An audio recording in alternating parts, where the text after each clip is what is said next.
ಮೆಣಸಿನ ಸಾರೆ ಇದು. ಮೆಣಸಿನ ಸಾರು ಸೀತಕ್ಕ. ನಾನು ತಿನ್ನೋದೇ ಒಂದು ಹೊತ್ತು. ಈಗ ತಿಂದ್ರೆ ಮತ್ತೆ ನಾಳೆ ಇಷ್ಟೊತ್ತಿನವರೆಗೂ ಏನೂ ಇರೋದಿಲ್ಲ. ಈ ಮೆಣಸಿನ ಸಾರಲ್ಲಿ ಅನ್ನ ತಿಂದ್ರೆ ಹಸಿವು ಹಿಂಗತ್ಯೆ, ಹೊಟ್ಟೆ ತಂಪಾಗಿರತ್ಯೆ. ನನಗಿದಾಗ್ ಬರೋದಿಲ್ಲ ಅಂತ ಗೊತ್ತಿಲ್ವೇನೋ? ಯಾರೇ ಹೇಳಿದ್ದು ಇದನ್ ಮಾಡೋದಿಕ್ಕೆ?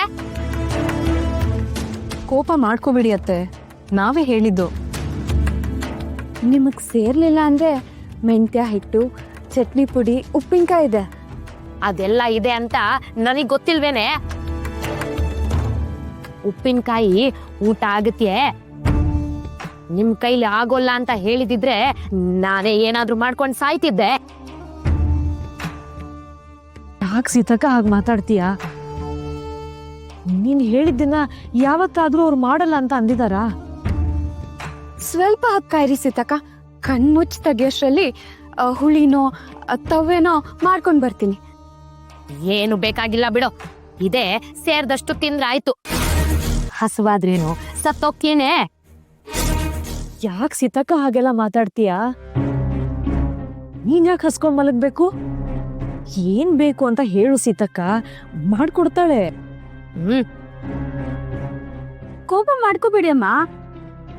ನಿನಗೂಟ ತಪ್ಸಿ ನಾನ್ ಯಾವ ನರ್ಕಕ್ ಹೋಗ್ಲಿ? ನಿಮ್ ಒಪ್ಪತ್ತಿನ ಊಟದ ಬಗ್ಗೆ ನನಗ್ ಗೊತ್ತಿರ್ಲಿಲ್ಲ. ನಾನ್ ದಿಜಿಟ್ಟು ಹೋಗ್ಲಿ ಅಂತ ನಾನೇ ಮೆಣಸಿನ ಸಾರು ಮಾಡ್ತೀನಿ ಹಿಂದೆ. ಇದ್ರಲ್ಲಿ ಪಾಪ ವೆಂಕಟಾಂಬ ಮತ್ತೆ ಕಮಲಮ್ಮಂದು ಏನೂ ತಪ್ಪಿಲ್ಲ. ಈಗಷ್ಟೇ ಹುಣಸೆ ಸಾರು ಮಾಡ್ಕೊಂಬಂದೆ. ಇದನ್ನ ಒಂದ್ ತುತ್ತು ತಿನ್ ನೋಡಿ, ಇಷ್ಟ ಆಗ್ಲಿಲ್ಲ ಅಂದ್ರೆ ಹೋಗ್ಬಿಡಿ.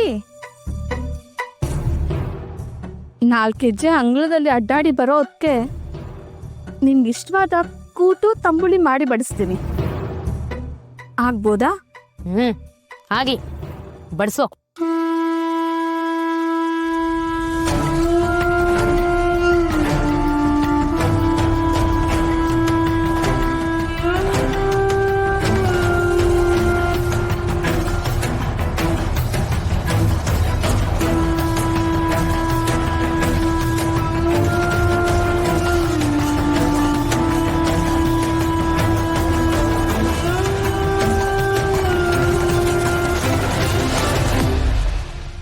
ಯಾಕಮ್ಮ, ಚೆನ್ನಾಗಿಲ್ವಾ? ಚೆನ್ನಾಗಿಲ್ಲ ಅಂದ್ರೆ ದಯವಿಟ್ಟು ಕೋಪ ಮಾಡ್ಕೋಬಿಡಿ.